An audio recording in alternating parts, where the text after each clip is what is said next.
읽었던 한 구절 본문의 말씀을 보면 로마 감옥에 갇힌 사도 바울이 그의 서신서를 통해서 우리에게 주신 귀한 말씀입니다.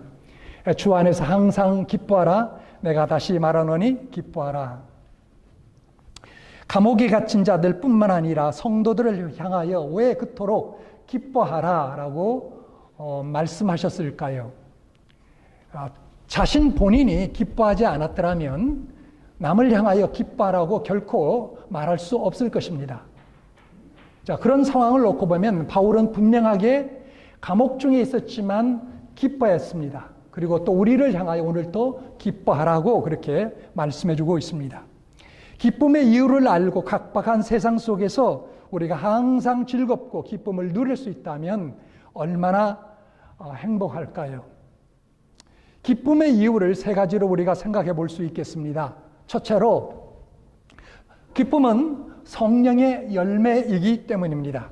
갈라디아서 5장을 보면 성령의 9가지 열매를 우리에게 말씀해 주고 있습니다. 그 하나가 바로 기쁨, 다시 말해서 희락이라고 되어 있죠. 우리가 예수 그리스도를 믿으면 성령을 받게 되는데, 성령을 받으면 마치 나무가 심어졌을 때 자라서 당연히 열매가 맺힌 것처럼 자연스럽게 우리의 삶 가운데 일어나는 것이 바로 희락, 기쁨이라는 것입니다. 그리고 그것도 두 번째, 성령의 열매. 첫 번째는 사랑이죠. 사랑, 희락, 화평, 오래 참음, 자비, 양성 이렇게 쭉쭉 나가지 않습니까? 두 번째 이유는 하나님 나라와 그의 나라에 속한 백성의 특징이 바로 기쁨이기 때문입니다. 로마서 14장 17절 말씀을 같이 한번 읽어볼까요? 시작. 하나님의 나라는 먹는 것과 마시는 것이 아니요 오직 성령 안에서 의와 평강과 희락이라고 이야기했습니다. 여러분, 우리가 예수 그리스도를 믿어서 하나님의 자녀가 되면 하늘나라의 백성으로서 하나님의 자녀로서 나타나는 내적인 그러한 성령의 역사가 기쁨일 뿐만 아니라 또 우리의 삶 속에서 자연스럽게 밖으로 나타나는 것이 바로 기쁨이라는 것입니다. 여러분들이 예수를 진정 믿었다면 그런 기쁨이 나타나야 되는 것이죠. 세 가지를 여기서 이야기하고 있지 않습니까? 의와 평강과 희락이라고요. 그래서 우리가 예수 믿으면 점점 거룩해지는 것입니다. 그리고 예수 믿으면 내가 어디에 갔든지 계속 평화를 이루게 되는 것입니다. 그리고 또 하나는 기쁨이 넘쳐나는 그러한 삶을 보이게 되는 것입니다. 여러분, 하늘나라는 여러 가지로 말할 수 있겠고 사실 우리의 언어로 다 형용할 수 없을 정도로 영광스럽고 아름다운 그러한 나라인 줄 믿습니다.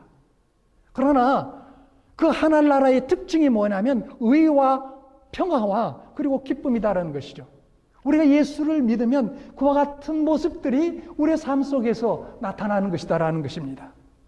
하늘나라는 맨날 잔치가 벌어지는 그 어떤 나라가 아니라 진정한 기쁨으로 넘치는 나라, 그것이 바로 하늘나라요 그리고 하늘나라 백성의 중요한 특징이다라는 사실입니다. 누가복음 17장에서 보면 예수님께서 두 사람을 짝져서 전도하러 보냈습니다. 그리고 저들이 돌아왔습니다. 보고합니다. 70인이 기뻐 돌아와 가로되 주여 주의 이름으로 귀신들도 우리에게 항복하나이다. 주의 이름으로 명하고 귀신을 명령해서 나가라고 했더니 귀신들이 나갔더라라고 하면서 예수님께 너무나 기뻐가지고 와서 보고를 하게 된 거예요. 이 말을 들었던 예수님께서 20절에 보면 굉장히 귀중한 말씀을 하고 있습니다. 우리 같이 한번 읽어볼까요? 예, 시작. 그러나 귀신들이 너에게 항복하는 것으로 기뻐하지 말고 너의 이름이 하늘에 기록된 것으로 기뻐하라고 말씀하셨습니다. 여러분, 우리가 예수 이름을 선포해서 귀신이 나가면 귀신에 사로잡힌 그 사람에게 예수 이름으로 명해서 귀신이 나간다면 얼마나 기쁘겠습니까? 그렇죠? 특별히 내가 사랑하는, 내가 아끼는 사람이 귀신이 들려서 절망적인 상황 가운데 있는데 내가 예수 이름으로 저가 나갔다, 귀신이 나갔다, 얼마나 기뻐하겠습니까? 그런데 예수님의 말씀은 뭐라고 얘기합니까? 귀신이 나가는 것으로만 기뻐하지 말고 뭘 위해서 기뻐하라고요? 내 이름이 하늘나라에 기록된 것을 기뻐하라는 거예요. 무슨 이야기입니까? 우리의 삶의 현상에 만족하지 말고 본질, 신앙의 본질을 놓고 기뻐하라는 사실입니다.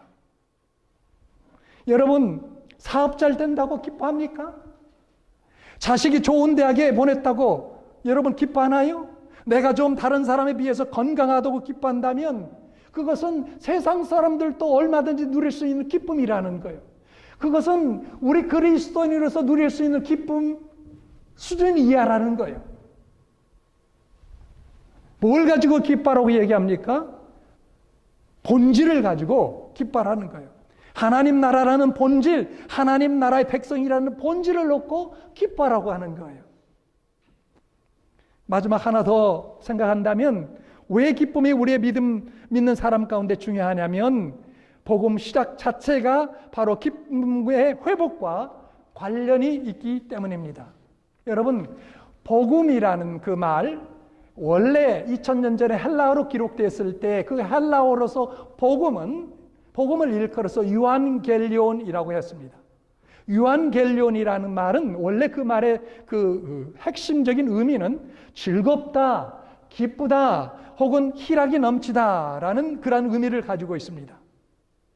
그래서 이 복음을, 예수 그리스도의 그 복된 소식을 우리가 듣게 되면 그 복음 자체가 바로 에덴 동산에서 이뤘던 기쁨의 회복을 의미하기 때문에 우리가 기쁨을 누리게 된다라는 거예요. 기뻐할 수 없는 상황 속에서도 우리가 기뻐하게 된다라는 말씀입니다. 우리가 진정으로 복음을 이해하고 마음속에 받아들였다면 그 전에 없었던 새로운 감동, 감격, 즉 기쁨이 솟아나기 시작하는 것입니다. 어떤 분이 이런 얘기를 했습니다. 우울한 그리스도는 그 자체가 모순이다. 우울한 그리스도인은 그 자체가 모순이다. 그러니까 여러분, 내가 어떤 상황 속에서 기쁨이 없어. 물론 어떤 어려운 일을 그걸 부딪히거나 또 내가 정말 화나는 어떤 일을 경험하겠다면 그 순간에는 좀 정말 어떤 기쁨을 순간적으로 잃을 수 있겠죠. 우리가 인간인 이상, 하나님도 아니고 예수님도 아니고 우리가 천사고 아닌 이상 잃을 수는 있겠죠. 그러나 그것도 잠시 우리가 정말로 복음을 이해했다면 그 복음의 본질이 또한 기쁨의 회복이기 때문에 기쁨을 우리가 누릴 수 있고 기쁨이 우리 가운데 넘치게 된다는 것이죠. 또 어떤 사람은 이렇게 얘기를 했습니다. 기독교를 검은 상복과 슬픈 얼굴에 연관시키는 것만큼 해를 끼치는 것도 없다. 여러분들이 지금 우리가 전도하기 위해서 지금 노력하고 있지 않습니까? 어떻게든지 예수 안 믿는 사람, 내가 정말 저들에게 복음을 전해서 예수를 소개해서 교회를 또 알려서 주께로 데리고 와야 되겠다라고 우리가 지금 마음으로 여러분 기억할 뿐만 아니라 신경 쓰시고 노력하시죠. 그러나 제일 중요한 것 중에 하나는 말로도 하는 것뿐만 아니라 뭐겠습니까? 내 삶 속에서 기쁨을 보이는 거예요. 그래서 여기서 어떤 사람이 말했던 것처럼 기독교가 만약에 검은 상복처럼 슬픈 얼굴로 연관시켜서 누구에게 보여진다면 그만큼 복음의 저해가 되는 그런 일도 없겠다라는 것입니다. 저 가정사회이기 때문에 안 하려고 무척 애를 쓰지만 한 가지만 제가 말씀을 드리기를 원하는데요. 제가 왜 많고 많은 여자 중에서 제 집사람을 택했겠습니까? 대학 4년, 물론 제 집사람은 학교의 직원이었고 나는 학생이었는데 4년 동안 같이 공부하고 저 사람은 일하면서 이렇게 해서 했는데 몰랐죠, 전혀. 알긴 알았지만 저 사람은 스태프, 나는 학생, 관심 없었죠. 그러나 제가 대학원에 올라가 가지고 어떻게 하다 보니까 같은 그 오피스에서 일하게 됐어요. 저 사람은 교목실에 비서로 일했고 나는 교목실에서 일하는데 학생들 상담하는 신앙 지도하는 그러한 일을 하게 됐어요. 예. 교목실의 직원이, 그 교목실의 목사가 제가 전도 열심히 하는 것을 아마 눈여겨봤던 것 같아요. 제가 대학원에 올라가니까 과는 달랐지만은 신학은 아니었고 영문학이었지만 저를 교목실로서 이제 학생들을 지도하는 그 일을 저한테 맡겼어요. 그러다 보니까 알게 됐죠.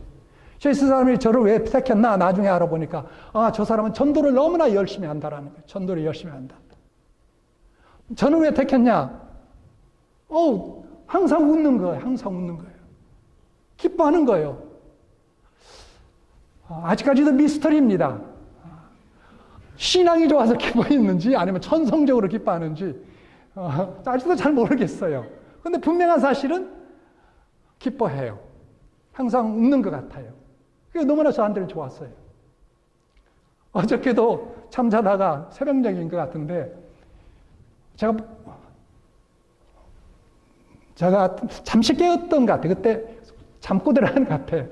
잠꼬대가 무슨 말이라면 헬로우 그래 헬로우. 그래서 그러면서 무슨 잠꼬대야? 그랬더니 내가 무슨 잠꼬대 했어? 그래서 당신 조금 전에 헬로우라고 했잖아. 그랬더니 하는 이야기가 강아지한테 하는 것 같아.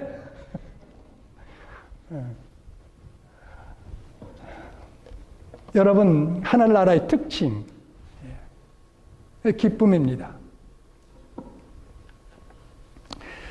그렇다면 사도 바울은 어떻게 감옥에 갇혀 있는 현실 속에서 기뻐할 수 있었겠습니까? 어떻게 하면 우리도 바울처럼 그런 기쁨을 누리며 이 땅을 살아갈 수 있을까요? 우리가 기쁨을 누릴 때 진정한 행복도 우리가 누리면서 살게 될 줄 믿습니다. 보통 심리학자들은 사람이 기뻐할 때 보면 4가지 일을 한다고 합니다. 그 일을 꼭 기뻐한다고 합니다. 심리학자들이 하는 연구 결과죠. 하나는 내가 사랑받는다고 느낄 때 기뻐한다고 합니다. 두 번째로는 내가 소중히 생각하는 것을 얻게 됐을 때 기뻐한다고 합니다. 아마 여러분 다 경험하셨을 거예요. 아마 미국에 오셔서 조그마한 집이라도 하나 장만했다면 얼마나 기쁩니까? 또 내가 원하는 어떤 자동차를 하나 구입했다면 새 것은 아닐지라도 그거 쓸만한 자동차를 하나 구입했다면 얼마나 또 기뻐합니까? 또 셋째로는 자기의 형편을 좋게 받아들일 때 기뻐한다고 합니다. 어려운 형편이지만 그 형편을 좋게 이해하고 받아들일 때 기쁨을 느낀다고 합니다. 그리고 마지막 하나는 우리 자신의 소중한 것을 나눌 때 기쁨이 있다고 합니다. 내 소중한 것을 누군가가 나눌 때 기쁨을 우리가 누린다고 합니다. 그런데 오늘 성경을 보고 그리고 바울 사도가 하는 말씀들을 보면 이 일반 보통 세상의 심리학자들이 하는 기쁨을 누릴 수 있는 그 방법하고 그 자기가 신앙생활을 통해서 얻게 되는 기쁨의 방법하고 너무나 같다라는 거예요. 이 4가지가. 첫째로는 사랑을 느낄 때 기뻐하여. 바울도 그랬어요. 두 번째로는 소중한 것을 얻었을 때 바울이 그랬거든요. 그리고 세 번째, 어떤 형편 가운데서도 바울은 그걸 기쁨으로 돌릴 수 있는 그 경험을 가졌어요. 그래서 기뻐했습니다. 그리고 마지막으로 그는 가장 소중했던 것을 남과 나누는 삶을 실천하며 살았어요. 그래서 기뻐했습니다. 기뻐해서도 감옥 속에도 기뻐했었고, 그리고 오늘 본문의 말씀에 보는 것처럼 항상 기뻐했어요. 항상 기뻐했어요. 우리도 이 4가지 방법, 4가지 일을 통해서 여러분이나 저나 더욱더 기쁨이 넘치는 그런 삶을 살아갈 수 있게 되기를 바랍니다. 좀 더 자세히 이해해 볼까요? 첫째, 4가지 것 중에 첫째, 바울은 하나님의 사랑을 받고 있다는 사실 때문에 기뻐했습니다. 바울 사도가 쓴 로마서 5장을 보면 이 사실을 엿볼 수 있습니다. 우리가 환난 중에도 즐거워하나니, 굉장히 중요한 말씀이죠. 우리가 환난 중에도 즐거워하나니. 그래서 로마서 5장에도 기도해 그렇게 말씀하고 있을 뿐만 아니라 오늘 본문에서도 우리가 그걸 보지 않습니까? 주 안에서 기뻐하라. 빌립보서는 골로새서나 빌레몬서처럼 옥중서신이잖아. 예배서도 이 4서신서가 옥중서신, 감옥에서 쓴 서신이잖아요. 그렇죠? 감옥에서 이 말을 쓰고 있다라는 거예요, 지금. 자, 이렇게 환난 중에서도 기뻐할 수 있었던 이유는 뭐였을까요? 바로 5절에 그 말씀이 있습니다. 여기 띄웠는지 모르겠는데 한번 로마서 5장 5절 없으면 제가 읽어드릴게요. 예, 여기 나오네요. 둘이 한번 읽어봅시다. 시작. 우리가 환난 중에도 즐거워하나니, 그가 3절 말씀이고요. 그 다음에 4절 끝나고 5절에 그 다음에 바로 이어집니다. 시작. 우리가 읽겠습니다. 우리에게 시작. 우리에게 주신 성령으로 말미암아 하나님의 사랑이 우리의 마음에 부은 바 됨이니, 하나님의 사랑이 자기 마음속에 부은 바 됐다라는 거예요. 그렇기 때문에 어떻다고요? 우리가 환난 중에서도 기뻐한다라는 거예요. 첫째 이유입니다. 여러분, 성령을 통해 우리 마음속에 하나님의 사랑이 막 흘러 들어온다는 것이죠. 여러분 생각해 보세요. 바울만큼 환난과 핍박을 많이 받은 사람이 세상에 어디 있겠습니까?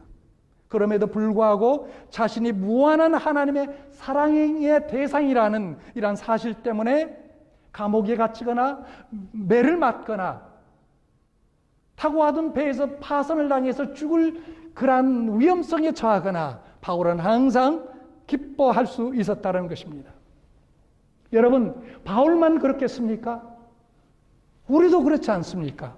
우리가 여러분과 제가 예수를 믿는다면 이렇게 전천후 기쁨을 누릴 수 있어야 되지 않겠습니까? 왜 그렇습니까? 어떻게 그렇게 됩니까? 바로 하나님의 사랑이 여러분과 저에게 여러분이 알든 모르든 간에 넘치게 부어지고 있다는 이 사실 때문에 그렇습니다. 하나님의 사랑은 폭포수처럼 우리를 가득 채우고 있습니다. 여러분, 슬플 때 얼마나 하나님의 사랑을 받고 있는지를 조용히 한번 묵상해 보십시오. 마음이 아플 때 하나님께서 나를 얼마나 어떻게 사랑하고 계신가를 한번 생각해 보십시오. 그러면 바울처럼 우리도 기뻐할 수가 있습니다. 사랑은 기쁨을 자아냅니다. 만유를 창조하신 하나님께서 나 같은 별 볼 것 없는 그러한 사람을 위해서도 당신의 사랑하는 독생자 예수 그리스도를 주셨고, 오늘 또 눈동자처럼 나를 지키시고 보호하시고 인도하시는 그 하나님, 그 크신 하나님의 사랑이 내가 측량할 수 없을 정도로 나에게 부어주고 있다는 이 성경에 기록된 말씀을 깊이 묵상하시면서 그 사실을 깨닫게 됐을 때 여러분, 우리 속에는 남이 알지 못하는 기쁨이 샘솟듯 넘쳐나른다는 사실입니다. 여러분 모두에게 이와 같은 놀라운 사실을 통해서 기쁨 넘치는 그런 복된 삶을 살 수 있게 되기를 바랍니다. 헨리 나운이라는 분이 이런 말을 했습니다. 기쁨은 행복과 같은 것이 아닙니다. 기쁨과 행복은 다릅니다. 우리가 많은 일에 불평할 수 있습니다. 그러나 기쁨은 여전히 그 불행 속에 있을 수 있습니다. 우리가 하나님의 사랑을 받고 있는 자녀이기 때문입니다. 라고 이야기했습니다. 여러분이 하나님을 정말 믿으시나요? 우리 주 예수 그리스도를 여러분의 구세주로서, 여러분을 구원하신 주님으로서 확실히 믿고 계시나요? 그러면 분명히 이 사실을 아십시오. 하나님의 사랑이 여러분 가운데 넘치고 있다는 사실을 아십시오. 그것 때문에 세상에 알지 못하는 기쁨 또한 여러분 누리는 그러한 대상임의 됨을 여러분 기억할 수 있게 되기를 바랍니다. 자, 두 번째, 사랑을 받을 때 기뻐합니다. 두 번째, 소중한 것을 얻게 됐을 때 기뻐합니다. 바울은 이 세상에서 무엇보다도 소중한 무엇을 얻었겠습니까? 바로 예수 그리스도를 얻게 됐습니다. 빌립보서 3장 1절의 말씀을 보면 이렇게 이야기합니다. 정말로 나의 형제들아 주 안에서 기뻐하라 라고 말씀하면서 7절과 8절에 또 가서 보면 3장 7절 8절, 여러분 성경 여셨어요? 그러면 3장 7절 8절 이 얘기 한번 찾아보세요. 그러나 무엇이든지 내게 유익하던 것을 내가 그리스도를 위하여 다 해로 여길 뿐더러 또한 모든 것을 해로 여기면 내 주 그리스도 예수를 아는 지식이 가장 고상함을 인함이라. 내가 그를 위하여 모든 것을 잃어버리고 배설물로 여김은 무엇을 얻는다고 했습니까? 그리스도를 얻고 오라고 했습니다. 한마디로 요약하면 바울은 그가 그토록 소중히 여겼던 것을 다 배설물이 뭡니까? 쉽게 말하면 우리 몸속에서 나오는 거예요. 우리의 몸속에서 나오는 그런 것처럼 여겼다라는 거예요. 대신에 무엇을 얻었습니까? 대신에 예수 그리스도를 얻고 보니 그 세상의 모든 것들이 배설물처럼 여겨진다라는 것입니다. 여러분, 여러분에게서 오늘날 가장 소중한 것은 무엇인가요? 여러분의 남은 인생입니까? 여러분이 얻었던 명예입니까? 여러분들이 은행에 저축해 놨던 그러한 돈입니까? 아니면 여러분들이 길렀던 그리고 저들로부터 받은 그러한 보호, 사랑입니까? 자식으로부터 받은 사랑입니까? 물론 그런 것도 중요하지만 그러나 예수님처럼 그것이 중요할 수 있겠느냐라는 거예요. 예수님만큼 이 세상에서 소중한 분이 과연 우리에게 있겠습니까? 예수님만큼 우리에게 복이 되는 분이 있겠습니까? 있다고 생각하는 분이 있다면 저는 단호하게 말씀할 수 있습니다. 아직 여러분은 예수를 잘 모르고 있다는 사실. 예수님을 우리가 소유함으로써 누리는 그 은혜가 얼마나 대단합니까? 여러분 한번 생각해 보십시오. 예수 때문에 받는 그러한 은혜와 복이 얼마나 큽니까? 내 모든 죄 용서함 받고 하나님의 자녀가 됐고 이 짧은 세상을 끝나고 가면 우리에게 영원토록 주어지는 영생과 더불어 그 영생을 지옥에서 보내지 아니하고 영광스러운 하늘나라에서 영원토록 보내게 된다는 이 놀라운 사실만 놓고 보더라도 여러분 얼마나 이것이 우리에게 소중한 것입니까? 그 모든 것들이 바로 한 분 예수 그리스도 통해서 우리에게 주어졌다면 예수 믿고 사는 것처럼 우리가 복 있고 소중한 것이 뭐가 있겠습니까?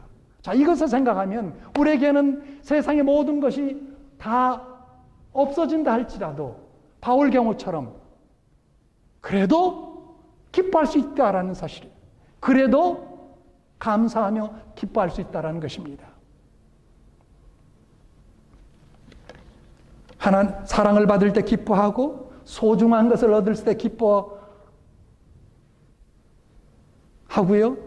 세 번째로는 자기 형편을 좋은 것으로 받아들일 때 기뻐할 수 있습니다. 바울이 그랬습니다. 자기 형편을 좋은 것으로 하나님이 주신 것으로 받아들였기 때문에 받아들여서 그는 기뻐할 수 있었습니다. 여기 빌립보서 4장 10절과 11절 말씀 이제 한 장을 더 넘겨서 봅시다. 빌립보서 4장 10절과 11절을 한번 보세요. 같이 보겠습니다. 제가 읽겠습니다. 내가 주 안에서 크게 기뻐함은 여기 보세요. 내가 주 안에서 크게 기뻐함은 너희가 나를 생각하던 것이 이제 싹이 남이니 너희가 또한 이를 위하여 생각은 하였으나 기회가 없었느니라. 내가 궁핍함으로 말하는 것이 아니라 어떤 형편이든 내가 찾아가기를 배웠노니 라고 이야기합니다. 비천하거나 풍부할 때나 배고프거나 배부를 때도 스스로 만족할 수 있는 비결을 배웠다고 합니다. 그 비결은 뭡니까? 하나님께서 주셨다는 것입니다. 모든 여건, 모든 상황, 그 모든 것들이 하나님께서 나에게 허락하셨다라고 그렇게 인정하고 받아들이니까 기쁨이 일어난다라는 거예요. 이것이 바로 바울이 감옥에서도 항상 기뻐할 수 있었고 또 그렇게 자신이 느꼈던 것을 경험하면서 말할 수 있었던 이유였습니다. 여러분 더 나가서 13장 보세요. 13절 보세요. 빌립보서 4장 13절 우리가 잘 아는 말씀이겠지만 내게 능력 주시는 자 안에서 내가 모든 것을 할 수 있느니라. 내게 능력 주시는 자 안에서 내가 모든 것을 할 수 있느니라. 많은 사람이 이 구절을 굉장히 오해합니다. 내게 능력 주시는 자 안에서 내가 모든 것을 할 수 있다고 했으니 하나님께서 능력만 주신다면 내가 미국의 대통령도 될 수 있겠다. 여러분 그런 뜻으로 이 구절을 주셨습니까? 아닙니다. 전후 문맥을 볼 것 같으면 좀 전에도 이야기했지만 여기서 바울이 뭐라고 얘기합니까? 내가 궁핍함으로 말하는 것이 아니다라고 이야기합니다. 내가 비천에 처하거나 풍부에 처하거나 감옥에 있거나 아니면 호텔에 있거나 매를 맞거나 칭찬을 받거나 어떤 상황 속에서도 내게 능력 주시는 자 안에서 내가 모든 것을 할 수 있다. 자족하며 기뻐할 수 있다라는 거예요. 어떤 형편에서도. 바로 그 말씀입니다. 그래서 바울은 자신에게 능력 주시는 예수 안에서, 성령 안에서 자신이 당하는 모든 형편에 자족할 수 있는 능력을 체득했던 것입니다. 그렇기 때문에 그는 기뻐할 수 있었습니다. 여러분, 바울을 다시 한번 생각해 보십시오. 그의 형편을 살펴보면 솔직히 기뻐할 것이 하나도 없습니다. 그는 예수 만나 복음을 전하면서부터 핍박을 벗어난 적이 없습니다. 그는 편안하게 아마 누우는 그러한 잠자리도 거의 누리지 못했을 것입니다. 여러분들이 아시는 대로 그는 육체에 가시가 있었습니다. 그 가시가 뭔지 우리는 분명히 알 수 없지만은 아마 짐작컨대 그는 안질로 말미암아 시력을 거의 잃었던 것 같습니다. 그래서 그의 마지막 서신서를 보면 로마서도 그렇고 예배서도 그렇고요. 디모세도 그렇고 자신이 쓰지 못했습니다. 그전에는 썼지만 고린도서 같은 자신이 그것도 고린도서도 대필했어요. 왜 그랬습니까? 시력이 좋지 않기 때문에 글을 쓸 수 없었던 거예요. 그래서 다른 사람을 불러서 대사하도록 했습니다. 평생 고통에서 벗어나지 못했습니다. 여러분, 몸이 약하면 나오던 웃음도 기어 들어가지 않습니까? 그럼에도 불구하고 그가 기뻐했던 이유는 모든 고통까지도 좋게 받아들였습니다. 하나님이 주신 것으로 받아들였습니다. 그 가운데 하나님의 선이 있고 선한 뜻이 있다고 그는 해석하고 인정하고 받아들였습니다. 여러분, 우리 각자가 처한 형편이 다 다를 것입니다. 어떤 사람은 만족스러워할 수도 있고 어떤 사람은 불만족스러워할 수도 있습니다. 또 어떤 사람은 행복해야 할 수도 있고 어떤 사람은 하루하루 사는 것이 정말 고통스러울 수도 있습니다. 그러나 어떤 형편에 놓여 있든지 우리는 바울처럼 항상 기뻐할 수 있습니다. 이것은 나의 형편을 그저 우연히 만나는 것이 아니고 사탄 마귀가 주는 것이 아니라 하나님이 주셨다고 인정하고 받아들이게 된다면 우리는 얼마든지 기뻐할 수 있게 될 줄로 믿습니다. 마지막 네 번째, 바울은 자기가 가지고 있는 가장 소중한 것, 곧 예수 그리스도를 다른 사람에게 나눠줌으로 말미암아 기쁨을 누렸습니다. 빌립보서 1장 18절, 다시 빌립보서 1장으로 가겠습니다. 본문 같은 책 본문 1장 18절 말씀해 봅시다.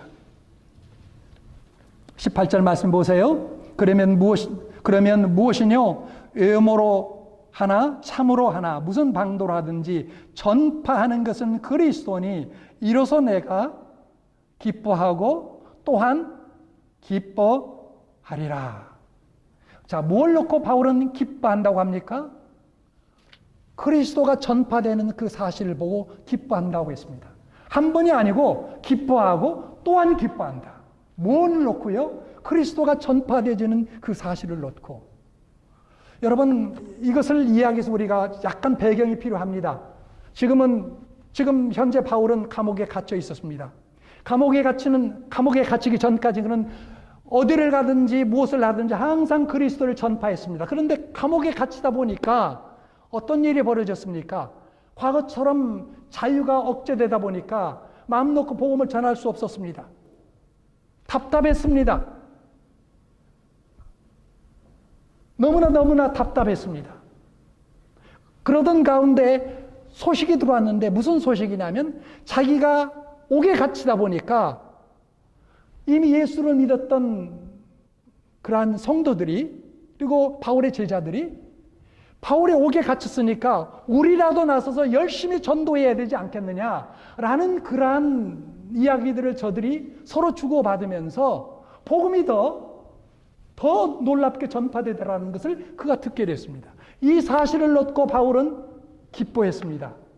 한 번만 기뻐하는 거 아니고 기뻐하고 또한 기뻐하리라고 하면서 이 말씀을 우리에게 주고 있는 것입니다.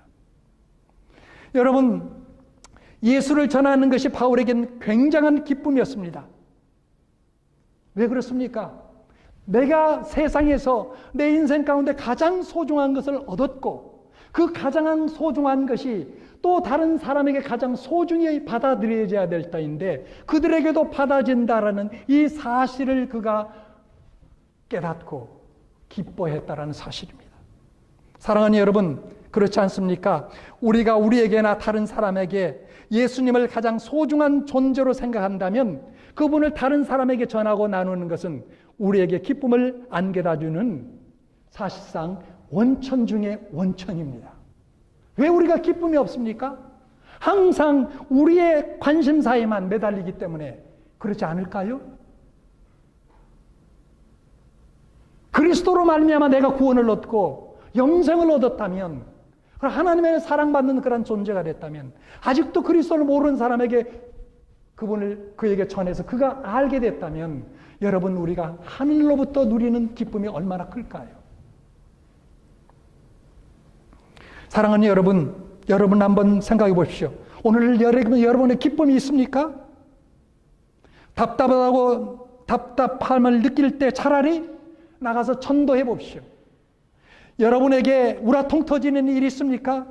그렇다면 다 접어두고 아는 사람을 찾아가서 예수 믿으라고 한번 말씀해 보십시오. 아무것도 나를 기쁘게 하는 것이 없어 우울해 보일 때 누군가가 붙잡고 왜 예수를 믿는지 한번 이야기해 보십시오. 여러분, 세상 사람들은 우울증 걸리고요, 우라통 걸리고, 그래서 절망 가운데 빠지고 분노하고 빠질 수도 있지만 우리는 그렇지 않습니다. 우리는 예수가 있어요. 예수를 전할 수 있는 특권이 우리에게 있습니다. 그 한번 해보세요.